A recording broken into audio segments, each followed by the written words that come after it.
देखिए, अगर आपने दो टाइप की वैक्सीन अवेलेबल हैं यहाँ पर इंडिया में, एक कोविशील्ड है और कोवैक्सीन है। कोविशील्ड के लिए अगर आपने पहली डोज लिया है तो सेकंड डोज के लिए आपको एटलीस्ट 8 to 12 वीक्स का इंटरवल बिटवीन दो डोजेस रखना चाहिए।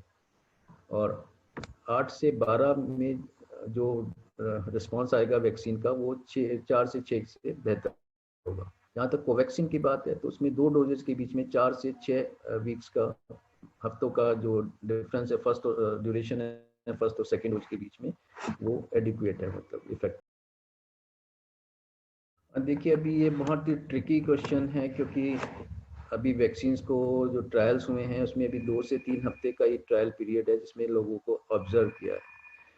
और देखा गया है कि अब कुछ वैक्सीन्स ने, जैसे mRNA वैक्सीन्स हैं बाहर की कंट्रीज में, उसमें पाया है कि अप टू 6 मंथ्स, 6 महीने तक जो उनकी एफिकेसी है वो ऑलमोस्ट सेम रहती है। बहुत नेग्लिजिबल, बहुत कम डिक्रीज होता है जो उनका टाइटर्स है, प्रोटेक्टिव लेवल है। अगर सपोज कीजिए किसी mRNA वैक्सीन का 95 था तो आफ्टर 6 मंथ 91 या 92 है।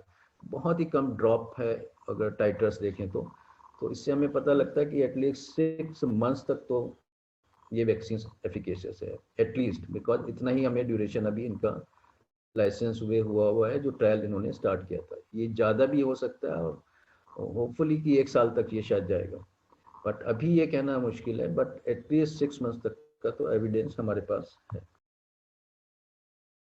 हाँ, ये भी बहुत मुश्किल है इसका अभी जवाब देना, क्योंकि अभी तक दो डोजेस की बात हुई है ज़्यादातर वैक्सीन की कुछ इंटरवल के बाद।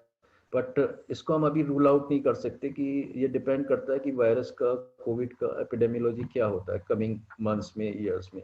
अगर ये वेरिएंट्स बार बार आते रहते हैं तो हमको हो सकता है कि बूस्टर्स भी लेने पड़े और एनुअल डोजेज भी लेनी पड़े, एनुअल बूस्टर्स भी लेना पड़े हर साल, जैसे कि हम इन्फ्लुएंजा में लेते हैं। ये सब डिपेंड करता है कि कितने टाइप के वेरिएंट्स आ रहे हैं और कितना उनका सर्कुलेशन हो रहा है और कितनी जल्दी जल्दी हमको वैक्सीन का जो फॉर्मुलेशन है उसको चेंज करने की ज़रूरत है। तो अभी जवाब देना मुश्किल है कि ये फ्लू की तरफ जाएगा, जैसे फ्लू वैक्सीनेशन होता है एनुअली, जिसमें कि आप हर साल एक बूस्टर डोज लेते हैं, या फिर एक वन टाइम 2 या 3 डोज लेके ये सफिशिएंट रहेगा, लाइफ लॉन्ग इम्यूनिटी देगा। अभी क्योंकि ये नई डिजीज है इसमें टाइम लगेगा। यहाँ देखिए, अगर आपने दोनों डोजेस भी ले लिए हैं, दोनों ही टाइप की वैक्सीन की, तो ये तब भी ज़रूरी है कि आप मास्क को पहने और सोशल डिस्टेंसिंग वाले जो नॉर्म्स हैं कोविड के, वो social non pharmacological mitigation behaviour जो हम बोलते हैं वो सब फॉलो करें। क्योंकि कोई भी वैक्सीन, चाहे वो mRNA वैक्सीन हो या वायरल वेक्टर वैक्सीन हो या इनएक्टिवेटेड वैक्सीन हो या प्रोटीन सब यूनिट वैक्सीन हो जो कि लाइसेंस है अभी तक, ये कोई भी वैक्सीन 100% एसिम्प्टोमेटिक ट्रांसमिशन जिसको बोलते हैं उसको नहीं रोकती हैं। तो मतलब एक पर्सन, एक आदमी अगर उसको वैक्सीनेट भी किया है, फुली वैक्सीनेटेड है, तब भी वो एक बंदे से दूसरे में ये इन्फेक्शन फैला सकता है और खुद के लिए वो प्रोटेक्टेड होगा पर दूसरे के लिए नहीं। तो ये वैक्सीन बहुत इफेक्टिव हैं और अगर आप देखें तो सीरियस डिजीज और डेथ में तो ऑलमोस्ट 100% है।